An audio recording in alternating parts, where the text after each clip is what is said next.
अभी भी बहुत टाइम है, चीजें ठीक हो जाएंगी, बहुत टाइम है, चीजें आराम से ठीक हो जाएंगी। 3-4 चीजों पे ध्यान दो। सबसे पहले फोकस के साथ क्लास में पढ़ो, वो तुम कर रहे हो, बहुत अच्छी बात है। नोट्स जब बनाते हो तो नोट्स को लिख लिख के रिवाइज करो। अगर नहीं कर रहे हो तो नंबर कभी नहीं आएगा, लिख के ले लो। जब तक आप कंसेप्ट को, चीजों को लिख लिख के रिवाइज नहीं करोगे तब तक नंबर नहीं आएंगे। तीसरी बात, जब आप पेपर में बैठते हो तो पेपर अनएक्सपेक्टेड कुछ भी आ सकता है, चाहे वो फिजिक्स टफ हो या केमिस्ट्री टफ हो या बॉटनी टफ हो या ज्योलॉजी टफ हो, अनएक्सपेक्टेड कुछ भी आ सकता है। तो अनएक्सपेक्टेड पेपर में जो सेक्शन टफ है उसमें आप फंस के आसान सब्जेक्ट को अगर खराब कर लोगे तो दिक्कत हो जाएगा। कई बार जूलॉजी बहुत मुश्किल होगा, फिजिक्स आसान होगा, केमिस्ट्री बहुत मुश्किल होगा, बॉटनी आसान होगा, फिजिक्स बहुत मुश्किल होगा, बायो आसान होगा। तो फिजिक्स में फंस के आसान सेक्शन को छोड़ना नहीं है, आपको पूरे पेपर पे 1-5 मिनट या 10 मिनट में स्कैन करना है। थोड़ा सा वो पैराग्राफ देख के पता चल जाता है किसमें क्वेश्चन आसान है, किसमें टफ है। नहीं पता चल रहा है तो क्वेश्चन प्रैक्टिस बढ़ाइए, ताकि आपको 5 से 10 मिनट में स्कैन करके पता चल जाए कि कौन सा सेक्शन इस बार पेपर में टफ है, कौन सा इजी है। फिर क्वेश्चन जब करने जाओ तो आप फिजिक्स में जाओ या बायोलॉजी में जाओ या केमिस्ट्री में जाओ, जो टफ आपको पढ़ रहे हैं, जो क्वेश्चन लेंदी है, लैंग्वेज वाइज लेंदी या कुछ अजीब सा है, उसको तुरंत स्किप करने की कोशिश करो और आसान को पकड़ो। चौथा, सिली मिस्टेक्स अगर हो रहे हैं तो उसको कंट्रोल करो। पांचवा, पेपर इतनी ज्यादा दो कि टाइम मैनेजमेंट की स्किल पता चल जाए, आपको यह पता हो कि कौन से समय पे कौन सा क्वेश्चन हमें सॉल्व करना है, किस तरीके से पेपर अप्रोच करना है।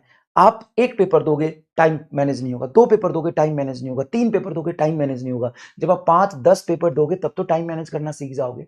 आपको पता होना चाहिए कि मैं 1.5 घंटे पहुंचा हूं तो 1.5 घंटे में मेरा बायोलॉजी केमिस्ट्री हो चुका है, या फिर बायोलॉजी आधा हो चुका है, बायोलॉजी पूरा हो चुका है, केमिस्ट्री आधा हो चुका है। जब 2 घंटे में, 2.25 घंटे में पहुंचो तो तुम्हें पूरा हो जाना चाहिए।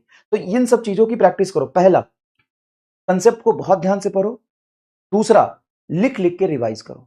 तीसरा, जो संघर्ष असाइनमेंट वगैरह दे रहा हूं, जेई मेन के क्वेश्चंस दे रहा हूं, उसको सॉल्व करना शुरू करो। नहीं कर रहे हो तो उससे ये नहीं मैं कह रहा हूं कि उससे सवाल आएंगे, सवाल क्लास से आएंगे, लेकिन जब थोड़ा बहुत भी लैंग्वेज चेंज करेगा तो आप कर पाओगे, इसलिए प्रैक्टिस जरूरी है। चौथा, आपको ये पता होना चाहिए अनएक्सपेक्टेड पेपर में हमको बिहेव कैसे करना है, टफ सेक्शन इजी सेक्शन को कैसे पकड़ना है।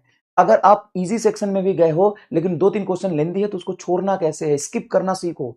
कलेक्शन से क्वेश्चन करने से नहीं होता है, छोड़ने से होता है। सिली मिस्टेक्स हो रहे हैं तो सिली मिस्टेक्स को इंप्रूव करने के लिए आपकी किस तरह के सिली मिस्टेक्स है उसको आइडेंटिफाई करना पड़ेगा।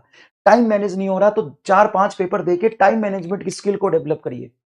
कोई बात नहीं, आप बायोलॉजी पढ़ रहे हो, केमिस्ट्री पढ़ रहे हो, बहुत सारी चीजें पढ़ रहे हो, आप सिर्फ ये करो, 5 चीजें जो मैंने बताई है वो, और साथ साथ में बैठ के 30 नंबर का स्कोप ढूंढो। 30 नंबर कहां बढ़ सकता है पूरे पेपर में, फिजिक्स केमिस्ट्री बॉटनी जूलॉजी सब में मिला के 30 नंबर मेरे कैसे बढ़ेंगे। और सिर्फ नंबर से जज मत करो, पेपर के लेवल से भी ऊपर नीचे जज करो अपने आप को कि पेपर कैसा आ रहा है, पेपर किस तरह का है, ठीक है ना, वो जज करो। पेपर अगर इजी है तो नंबर ज्यादा आना चाहिए, पेपर अगर टफ है तो नंबर थोड़े कम आए, 5-10 नंबर तो भी चलेगा। ठीक है, तो अभी पढ़ रहे हो चीजें थोड़ी थोड़ी, जैसे जैसे आगे बढ़ेगा सिलेबस, अगर मेहनत करते रहे, लगे रहे, तो चीजें ठीक होंगी, खराब नहीं होंगी। भरोसा रखो अपने आप पे। चीजें अच्छे होने से पहले खराब होती है।